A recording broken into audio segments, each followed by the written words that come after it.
Hello, my name is Romello Goodman, and thank you for coming to my talk. So, my name is Romello. By day, I'm a senior software engineer at the New York Times. I like to say I use JavaScript to help bring you the news, and I work on a team that just makes sure that the user experience in all of our surfaces is up to par with our amazing journalism. And as always, we are hiring. So if you'd want to come work with some of the most talented technologists out there, you should apply. And by night, I am a creative technologist. And I like to use web technologies to make things. You can find me at Twitter at MelloGood. You can also find my work there and my website where you can kind of see a lot of my writings and things along those lines. But my talk today is called I Need You to Create with Code, or whose problem is it? So I first learned JavaScript in 2015. I was interning at a place called Every Action, which has since unionized and is now the Every Action Workers Union. And it was my first software job. I was still in college, and my college was a or Java college, and that's where all the language where we learned how to program in. And unlike Java, JavaScript was fun.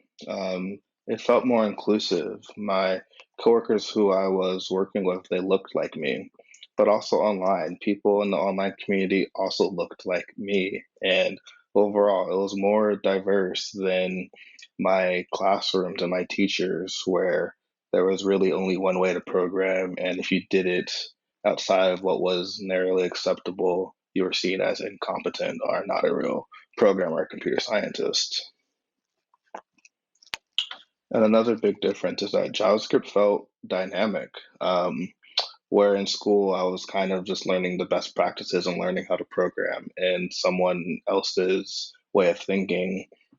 Online, every day there was a new framework or a new library at this time. There was an NPM package for everything from the smallest pieces of code, like is a number odd or even, to entire frameworks where you can start to build really cool experiences with minimal code. And people were just constantly sharing code and talking about ideas and really trying to figure out how to solve problems together. And a common refrain from the time is that JavaScript fatigue was a thing. And it was real. Tool chains are constantly breaking. And there were a lot of tools to solve a lot of problems. But it kind of felt at times like a treadmill where we were constantly trying to catch up and stay up to date on the newest thing and the newest tool. I found this article written from around the time, and within it, there's this long list of technologies that were all used pretty heavily at the time, from various frameworks like Ember, Angular to React, to different ways to even bundle your code from Grunt and Bower.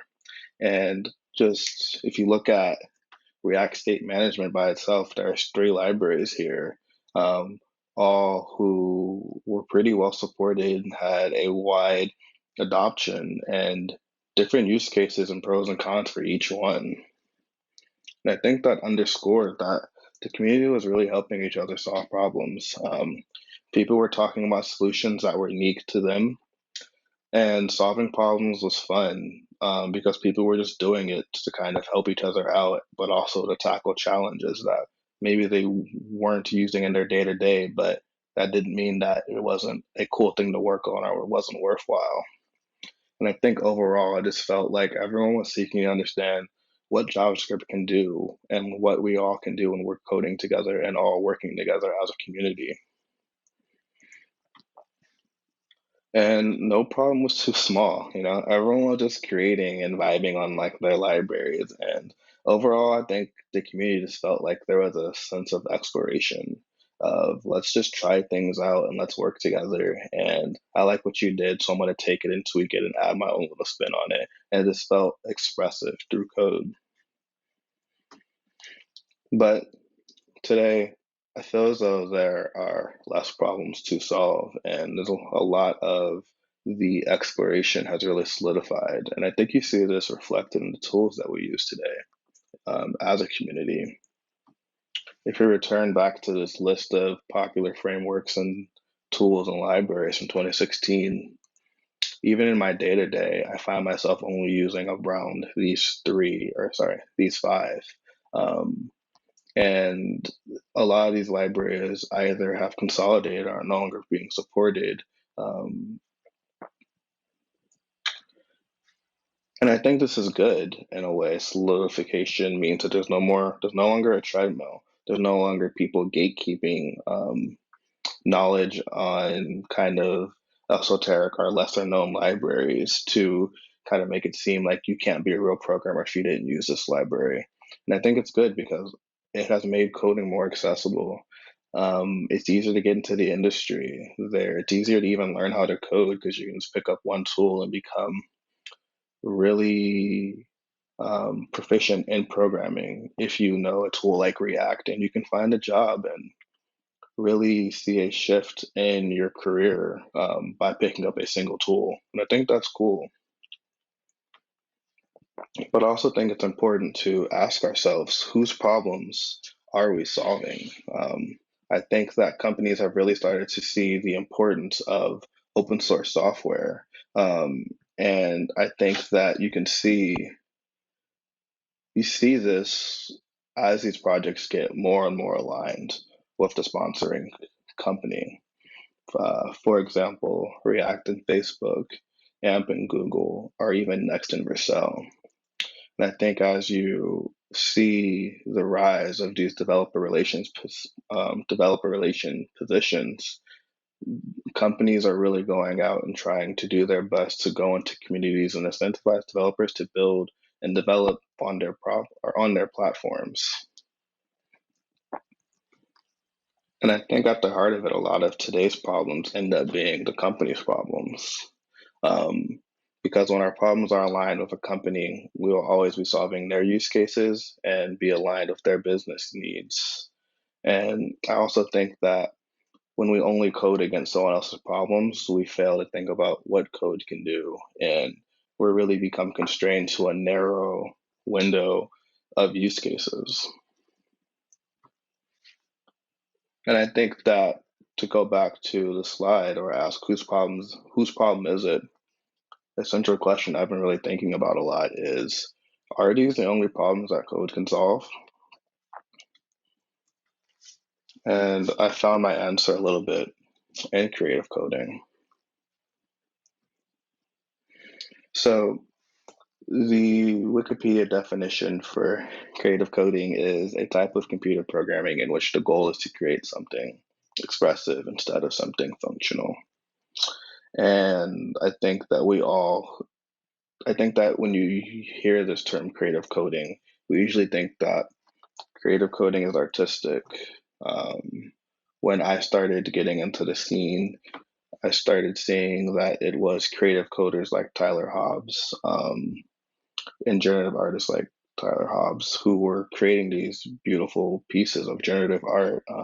These are two pieces from their Fidenza collection, but also artists like Matt Dessel, whose these are pieces from their Subscripts collection. And even in my own artistic practice, I started to apply creative coding to create visually stunning pieces of work. Um, but as I began to dive deeper, I kind of really had my eyes opened to what creative coding can be. And I realized that creative coding is also poetic. The artist and thinker Everest Pinkerton published this piece called Soft Corruptor um, that uses HTML in a way that I didn't know was possible. It's a poem about boundaries and exploration, and it uses the detail tab to create this nesting poem where you are encouraged to explore it and see where it takes you, and also create your own form. And it's completely unique and something that is only possible using code and using HTML and using the browser. And I also began to see that creative coding is all around us. even at work, the coronavirus tracker emails, the team that worked on this was able to get around email, a platform that is notorious for its constraints on the CSS layout and typography and the lack of JavaScript to create data visualization using tables. And this is a use case that goes to millions of people's inboxes every day and helps them stay informed. But it's creative coding. It is using code in a newfound way to be expressive, and the information being expressed is highly sensitive and super important. But the biggest thing I found in creative coding is that it's a community.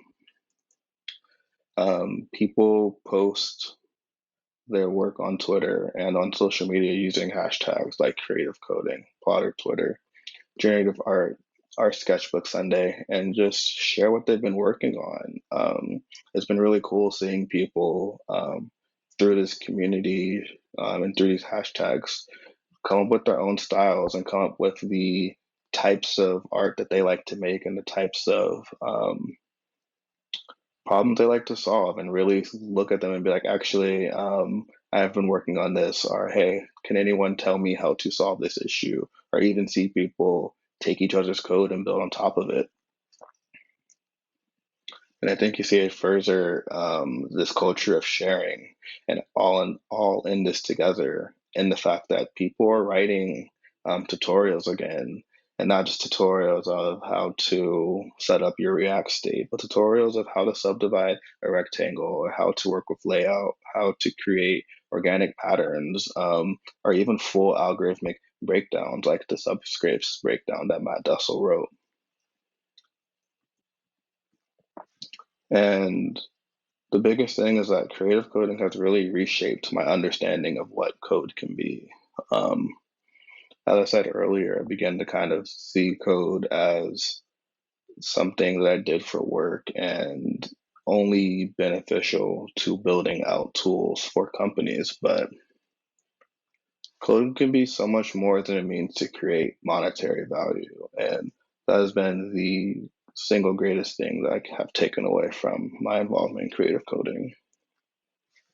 Code can be a home cooked meal. The author Robin Sloan wrote about how he created this app called Boop Snoop, which is just a photo sharing app and only has 4 users, but it's the way that him and his family communicate every day, and it's just a app for them and a space for them and no one else. And it's akin to cooking something and doing a labor of love for the people you love.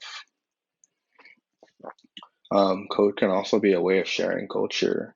The artist Noya Gratis created the site for the Lunar New Year last year that not only taught people how to make Niangao, a traditional delicacy in the Filipino community, but also created space for people to talk about their own memories around the food, but also their own memories around the Lunar New Year. And it was a really powerful piece about sharing culture and creating space for people to learn, but also come together and support one another.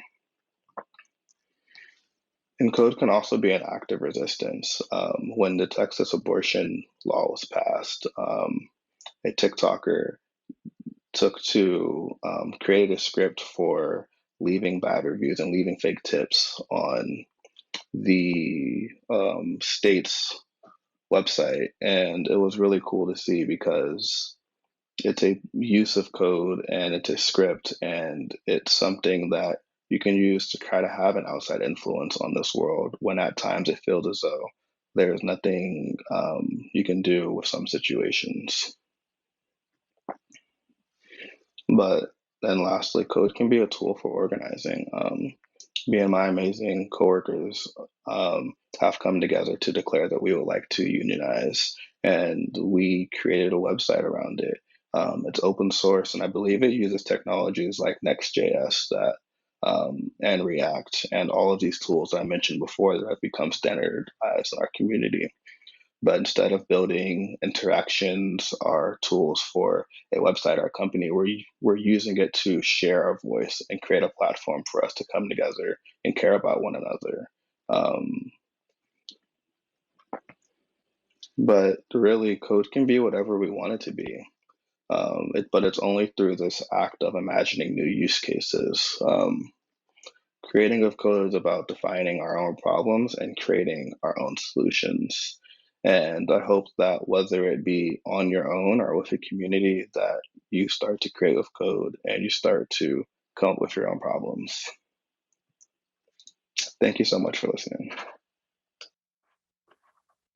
And thank you, Romello. That was a wonderful presentation. And one of the things that I'm wondering is, if somebody wants to get started doing creative coding, do you have any advice for them and as a good way, some good on-ramps to get going? Yeah, I mean, I think there's lots being written about like the tyranny of the blank page when you're writing, but really just look up P5JS. It's one of the best communities I've ever been a part of, and really one of the easiest ways to get started. They even have an online editor, so you don't have to kind of set up your own environment. You can do it all right in a browser and start having fun. And you were talking about the Twitter hashtags. Are there any specific creative coders you'd like to give a shout out to on Twitter that you think people should follow if they're interested in this?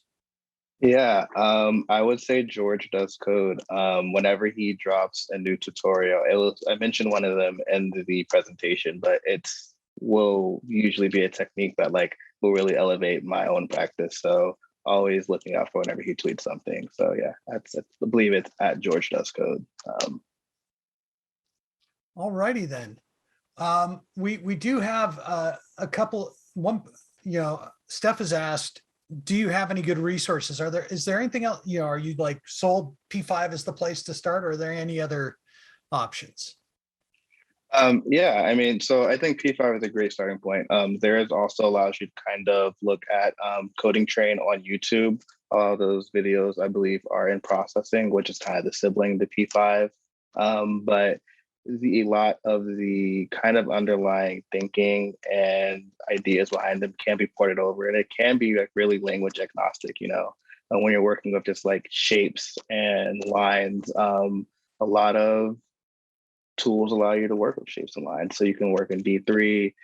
But really, I just think the best thing to do is to get started and just start having fun, and then just kind of go down the rabbit holes wherever it takes you.